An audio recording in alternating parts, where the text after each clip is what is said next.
अहो आज काय बनवताय? आज आहे आपल्याकडे छान पार्टी ऑर्डर आहे. तर पार्टी ऑर्डर वेगळ्या आज प्रकार आहेत आपल्याकडे. तर त्यामध्ये आपण कुर्मा जो बनवतोय 30 ते 35 लोकांचा, ते आपण तुमच्यासमोर डिश सादर करतोय. चला बघूया. जे भाज्या घेतल्यात त्याचं कटिंग आणि त्या भाज्या तुमच्यासमोर दाखवतोय. याचं डिस्क्रिप्शन बॉक्समध्ये तुम्हाला प्रमाण देतोच. या सगळ्या भाज्या घेतलेल्या आहेत.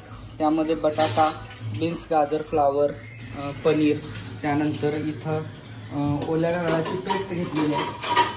त्यानंतर अद्रक लसूण पेस्ट आहे, कांदा टोमॅटो बारीक चॉप केलेला आहे, बटर आहे.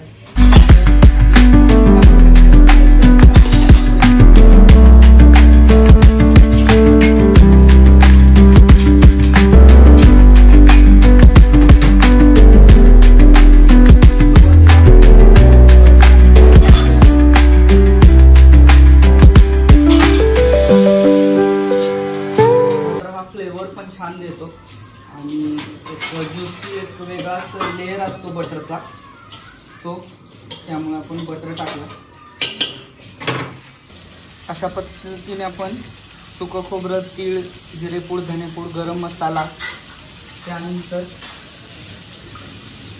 आपण इथं कुर्मा मसाला पण बनवलेला आहे, तो पण घेतला आहे.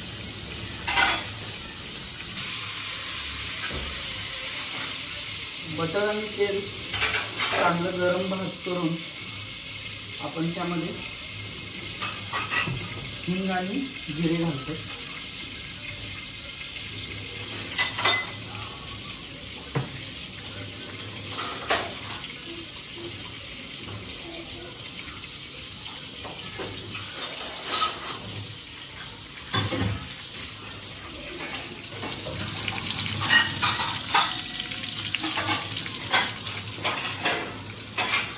त्यानंतर बारीक चिरलेला कांदा, बारीक चिरलेला टोमॅटो चांगला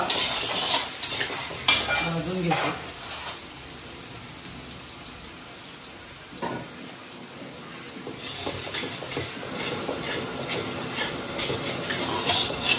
नंतर याच्यामध्ये आपण अद्रक लसूणची पेस्ट टाकतोय, 3 ते 3.5 चमचे.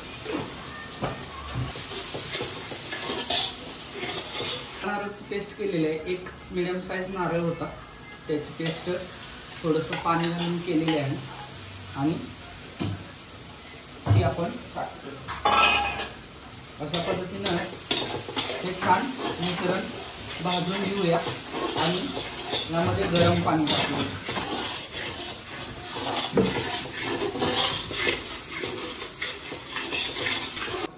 बटाटा परफेक्ट शिजलेला आहे, परत वाफेत आणि शिजेल अशा पद्धतीनं थोडंसं 90% दरम्यान शिजला की गॅस पूर्ण बंद करायचा आहे.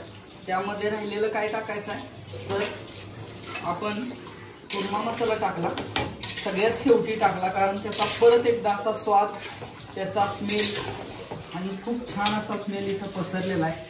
खमंग असा वास दरवळतोय सगळीकडं.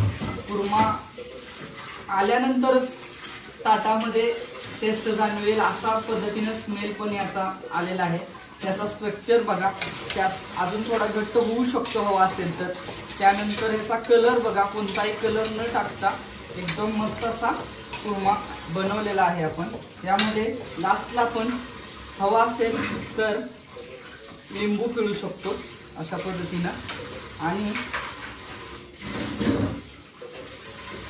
मीठ चेक करून भरपूर अशी कोथिंबीर टाकून त्याला आता आपण गॅस बंद करायचा आहे.